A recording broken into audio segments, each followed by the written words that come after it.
Hello everyone, আজকে share করব তোমাদের সাথে আমার কোয়ার্টারে আমি কি নিয়েছি, কেমন কি সেগুলো তোমাদেরকে দেখাতে চাই। দেখো কোয়ার্টারটা সুন্দর গাছপালা দিয়ে ভর্তি, ভালোই লাগে বেশ।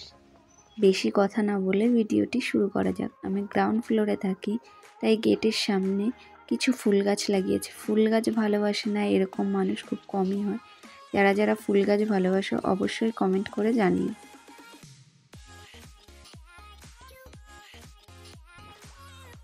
হ্যাঙ্গিং পটের গাছগুলো অনেক সুন্দর লাগে দেখতে। পার্পল হার্ট, নয়নতারা, পিস লিলি, অ্যান্থোরিয়াম, এইসব গাছগুলো তো অনেক ভালো লাগে।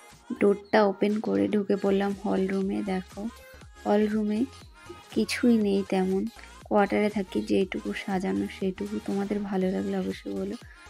দেখো এইখানটায় ভগবান আর বইগুলো একসাথে, আর ডিআরডিও লেখা। এখানে আমার বরমশাই ট্রেনিং করেছিল। এরপরে চলে আসলাম বেডরুমে।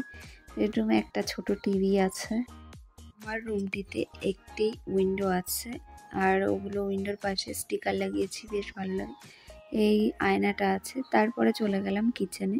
আমি আর আমার বরমশাই যতটা পারি চেষ্টা করি গুছিয়ে রাখতে ঘরটা। গোছানো থাকলে বেশ ভালো লাগে।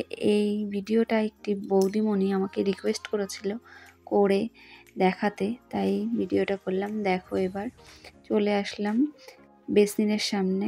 দেখো তারপরে চলে গেলাম ব্যালকনিতে, যেহেতু ফুল গাছ আছে পাইপ তো রাখতেই হবে জল দেওয়ার জন্য। দেখো হ্যাঙ্গিং পটের গাছগুলো কত ভালো লাগে। ভিডিওটি যদি ভালো লাগে অবশ্যই লাইক, কমেন্ট, শেয়ার করে পাশে থাকবেন বন্ধুরা। দেখা হচ্ছে নেক্সট কোনো শর্ট ভিডিওতে। টাটা।